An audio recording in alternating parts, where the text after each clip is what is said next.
I mean, listen, I know that basketball is a team game. Right. And you've already made Michael number one. Mm-hmm. But if you had to have Wilt against Michael, my prime and his prime, how much money would you be willing to bet?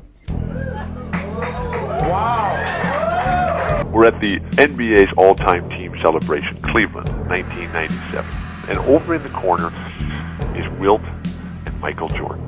And they're sitting at a table arguing vociferously as to who the greatest player of all time is. And they're back and forth. And just intense as can be. And so now David Stern comes into the room. And he says, okay, guys, time to go. And Michael and Wilt are still going at it at this table over here. And so David finally says, come on, Wilt, Michael, we got to get going. And so they stand up. And Wilt, who always has the last word in everything, Wilt looked down at Michael and said, Michael, just remember, when you played, they changed all the rules to make it easier for you to dominate.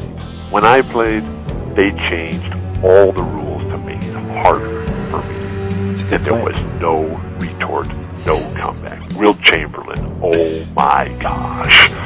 I wonder if you care about being called the greatest basketball player ever. Does that matter? Do you want that? I don't want it in a sense because I think it disrespects Wilt Chamberlain, Jerry West, all the guys that prior to me I never had a chance to play against. When I hear it, I cringe a little bit because it's a little bit embarrassing because no one knows. I never had the chance once again to play against those guys. I would love to have played against them, but I never did. And for you to say that I'm better than him, I mean, it's your opinion. It's their opinion. I accept that as their opinion. If you ask me, I would never say that I'm the greatest player. And that's because I never played against all the people that represented the league prior to Michael Jordan. The greatest player of modern times is largely considered to be Michael Jordan. Have you had any interaction with him? Yes, I think he's a great player, and I have the ultimate regard for him. He says to me one time, we were out in the middle of the golf course, he says, they just won a championship, okay? He says, we're going to go up your record. I said, which one? I said, well, we won 11. But we won 8 straight. I don't think you'll live long enough to get either one of those. He says, but it's easy to win championships when you played. And so I said, well, think about it this way. When I was a rookie, there were 80 jobs in professional basketball. So a lot of good players didn't make that. Mm-hmm. I said, if there were only 12 teams, you couldn't have won that championship. He said, why? I said, because, facts. He hit his open shot. Won the game. Well, if there were 12 teams in the league, he couldn't have made that shot. He said, why not? I said, because he'd been up in the stands. And there's not a knock on him. That's to talk about the quality of the NBA. I picked him as the #1 center of all time as far as concerned because he was a complete basketball player. Over you? Well, yeah, I'm gonna pick him over me right Really? now. Yeah, because he also helped his team to win a lot more than maybe I could have helped my team to win.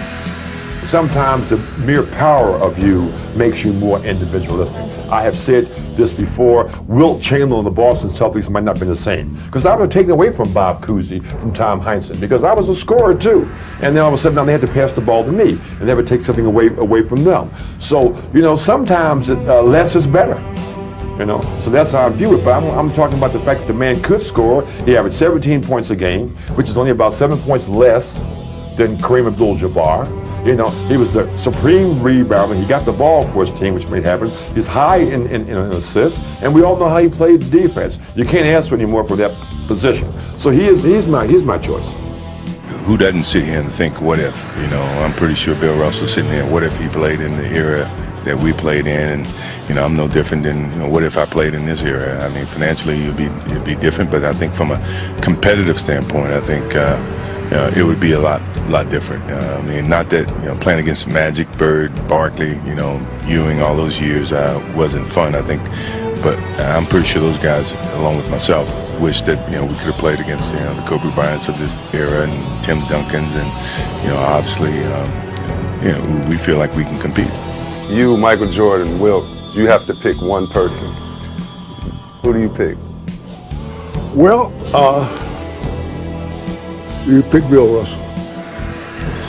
For the reason, he will never distort your defense or your offense. And I played games in my peak where I got 6 shots. I could close down the whole front court. The way I play, my team wins.